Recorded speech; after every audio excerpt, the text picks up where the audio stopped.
Hello everybody, जो आज का टॉपिक है वो है हु वर्सेस हु, यानी कि हु बामुकाबला हु।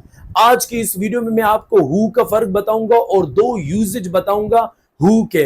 इस वीडियो को देखने के बाद आप अंदाजा लगा लेंगे कि हम किस तरह की चीजें आपको दे रहे हैं, और अगर आपको ये वीडियो अच्छी लगेगी, आपको लगे कि something different you are teaching, तो इसका मतलब ये कि इससे पहले जो हमने 130 एडवांस स्ट्रक्चर अपलोड किए हैं, लाजमी है कि उसमें भी कुछ ना कुछ यूनिक ही होगा। साथ साथ एक और बात भी बता दूं कि अगर आप हमारे ऑनलाइन स्पोकन कोर्स का पार्ट बनना चाहते हैं, अगर आप ख्वाहिशमंद हैं कि I want to be fluent speaker, उसके लिए भी आप हमसे कांटेक्ट कर सकते हैं, जिसमें हम आपको क्लास में पढ़ाएंगे नहीं, हम बुलवाएंगे। तो अब हम चलते हैं अपने टॉपिक की तरफ। टॉपिक क्या है? Who versus who. तो पहला हु में क्या होता है कि अननोन सब्जेक्ट, यानी कि इसमें जो काम करने वाला होता है वो छुपा हुआ होता है, वो नजर नहीं आ रहा होता। जो दूसरा हु है उसमें जिस पर काम हो रहा होता है, जो काम करने वाला होता है वो छुपा हुआ नहीं होता, जिस पर काम हो रहा होता है यानी आपका ऑब्जेक्ट छुपा हुआ होता है। तो आप इस तरह भी कह सकते हैं, पहले हु में आपका सब्जेक्ट अननोन होगा, अननोन मीन के सेंटेंस में नहीं होगा। दूसरे हु में आपका सब्जेक्ट तो नोन होगा लेकिन जो ऑब्जेक्ट होगा वो अननोन होगा। अब ये बातें आपको समझ नहीं आ रही होंगी, जब आप एग्जांपल देखेंगे आपको क्लैरिटी होगी। इसलिए तो मैंने आपसे कहा है कि ये बड़ा मुश्किल और एडवांस फर्क है। तो पहली एग्जांपल क्या है कि हु स्कोल्ड्स यू, कौन तुम्हें डांटता है। अब यहां डांटने वाला है नहीं, कौन जो डांटने वाला है वो छुपा हुआ है, तो अननोन है। तो आपने हु लगाना है, उसके बाद आपने प्रेजेंट इंडिफरेंट में वर्ब की एस फॉर्म लगा के आपने ऑब्जेक्ट लगा दिया यू, भी कौन तुम्हें डांटता है। अब अगर दूसरे हु में जाएं तो क्या इंग्लिश बनेगी? तुम किसको डांटते हो। अब तुम किसको डांटते हो, डांटने वाले तुम मौजूद हो, तुम काम करने वाले मौजूद हो। किसको डांटते हो, जिसको डांटते हो वो अननोन है। तो तुम किसको डांटते हो, इसकी इंग्लिश अलग तरीके से बनाएंगे। इसके लिए जो आप बनाएंगे हु, फिर आपने हेल्पिंग वर्ब लगाना है, who do you scold, who do you scold. तुम किसको डांटते हो, वो क्या है? हु स्कोल्ड्स यू, कौन तुम्हें डांटता है, डांटने वाला छुपा हुआ है। यहां क्या है? तुम किसको डांटते हो, हु डू यू स्कोल्ड। तो जो दूसरा हु है उसके बाद आपने फौरन हेल्पिंग वर्ब लगाना है प्रेजेंट सिंपल एक्शन में। इसकी एक और एग्जांपल भी देख लें। एक और एग्जांपल क्या है कि हु प्रोवोक्स हर, कौन उसे उकसाता है, उकसाने वाला छुपा हुआ है। तो ये अननोन सब्जेक्ट हो गया, यानी कि सब्जेक्ट नहीं है।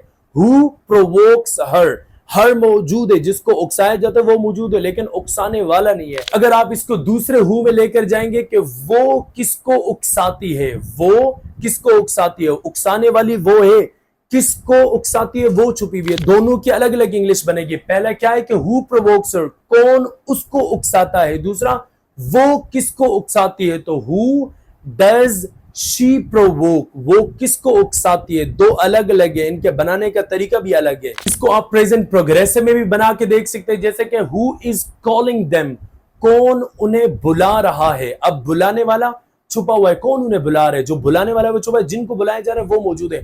हु इज कॉलिंग देम, जिनको बुलाया जा रहा है देम में वो आपका नोन है। जो जहां पर आपका सब्जेक्ट अननोन होगा वहां ऑब्जेक्ट नोन होता है। और जब आप दूसरे हु में जाते हैं कि वो किनको बुला रहे हैं, वो किससे बुला रहे हैं। अब जिनको बुलाया जा रहा है वो अननोन है और जो बुलाने वाला है वो नोन है। तो दो अलग अलग कहानियां हैं, बात को समझे। Who are they calling, who are they calling, वो किनको बुला रहे हैं, यानी जिनको बुला रहे हैं वो छुपे में। हु इज कॉलिंग देम, कौन उनको बुला रहा है। दो बातों में आसमान जमीन का फर्क है और इनके बनाने में भी फर्क है। एक और प्रेजेंट प्रोग्रेसिव के एग्जांपल देख ले, जैसे कि who is offering you food, कौन तुम्हें खाना खिला रहा है, यानी कि खाना खिलाने वाला अननोन है, जिसको खिला रहे वो है। Who is offering you food, कौन छुपा हुआ है, तुम्हें खाना खिला रहा है। ये तो पहला हु हो गया। अगर दूसरे में जाएंगे कि who are you offering food, तुम किसको खिला रहे हो। अब तुम खिलाने वाले हो, किसको खिला रहे हो वो छुपा हुआ है। तो एक में सब्जेक्ट अननोन है, एक में ऑब्जेक्ट अननोन है। अब आप इसको पास्ट इंडेफिनिट में लेकर जा सकते हैं, वहां भी आपने समझना है कि हु टोल्ड हिम, किसने उसे बताया था। अब बताने वाला मौजूद नहीं, तो ये अननोन सब्जेक्ट हु, उसके बाद डायरेक्ट आपने जो है ना वर्ब लगाना है। ये वैसे रूल होता है प्रेजेंट सिंपल एक्शन और पास्ट सिंपल एक्शन में। जब आपका अननोन सब्जेक्ट आप लगाएंगे तो डायरेक्टली हु के बाद आपने वर्ब की, अगर प्रेजेंट होगा तो एस फॉर्म लगाएंगे, अगर पास्ट होगा तो सेकंड फॉर्म लगाएंगे।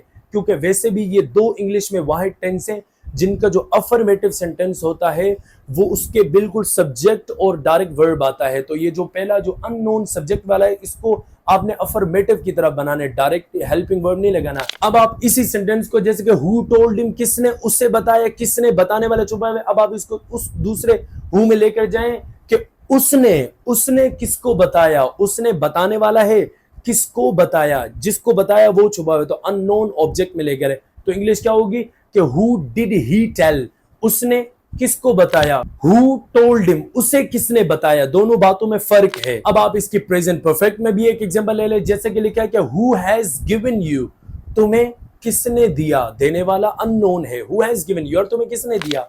अब इसको दूसरे हु में लेकर जाए, हु हैव यू गिवन, तुमने किसको दिया, तो हु के बाद हेल्पिंग वर्ब लगाना है, हु हैव यू गिवन, या तुमने किसको दिया है, यानी इसमें तुमने किसको दिया है, जिसको दिया है वो छुपा हुआ है और देने वाला मौजूद है। तुमने किसको दिया है, तुम काम करने वाले मौजूद हो। आप इसकी लास्ट एक एग्जांपल फ्यूचर में लिख सकते हैं कि who will wait for her, कौन उसके लिए इंतजार करेगा, कौन मींस इंतजार करने वाला कोई नजर नहीं आ रहा, ये अननोन है।